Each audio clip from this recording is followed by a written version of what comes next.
Bonjour tout le monde et bienvenue dans mes capsules où je réponds à vos questions. La semaine dernière, 3 clients différents, mes clients en micro-coupe et ou ajustement énergétique que je rencontre en privé, m'ont posé la même question, c'est-à-dire plus ou moins la même question, mais ça revenait à dire comment je fais pour décider entre différentes options et surtout comment faire pour ne pas me sentir coincée si je décide que je choisis une option différente de ce que je vis actuellement. Dites-vous, premièrement, chaque changement implique de quitter une situation. Chaque changement implique d'affronter l'inconnu. Qu'est-ce qui m'en empêche? Eh bien, c'est toujours la peur. La peur, la culpabilité, je vais laisser tomber quelqu'un, je vais laisser tomber un emploi, je vais laisser tomber une sécurité pour m'en aller vers l'inconnu parce que j'ai pas d'autre option. Ou je vais quitter telle personne pour une autre qui m'attend.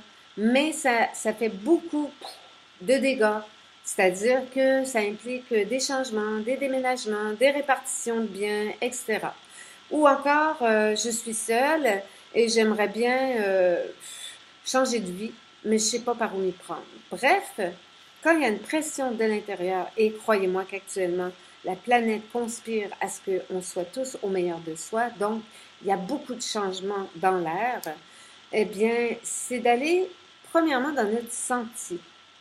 Dans notre senti. C'est facile, grâce à l'imagination, de ressentir comment je serai dans un futur probable. Ça ne veut pas dire que je sais quand ce sera, mais je peux sentir comment ce sera. Si je prends le temps de m'arrêter et de respirer. Si je retourne ensuite, après avoir fait cet exercice, dans ma situation actuelle, celle que je cherche à quitter, ou une autre option, eh bien, si je me mets à ressentir, je me ressens dans un grâce à ma visualisation, je me ressens dans l'autre, eh bien, je sais où est-ce que je me sens mieux.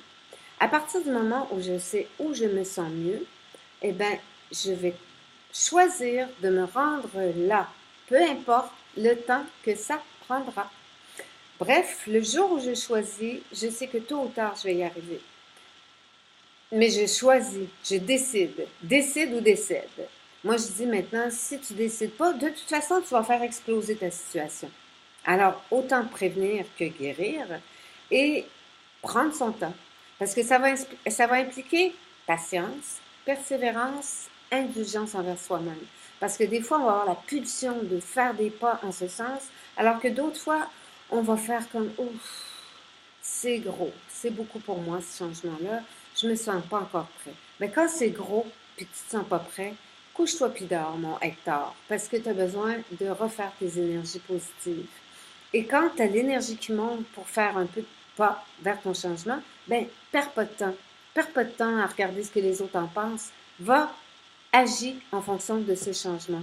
Quelle première pierre tu peux poser? Fais l'essai. C'est pas grave si tu te trompes, il n'y en a pas d'erreur. Try and try again. Essaie et essaie encore jusqu'à ce que la vie te donne les ailes du changement. Tôt ou tard, ça va arriver. De toute façon, c'est dans ton programme, c'est dans ton destin et vaut mieux dire j'y vais plutôt que oh, j'ai peur. Alors, à suivre, je continuerai sur cette même question qui contient vraiment beaucoup d'options la prochaine fois. Sur ce, namasté, love.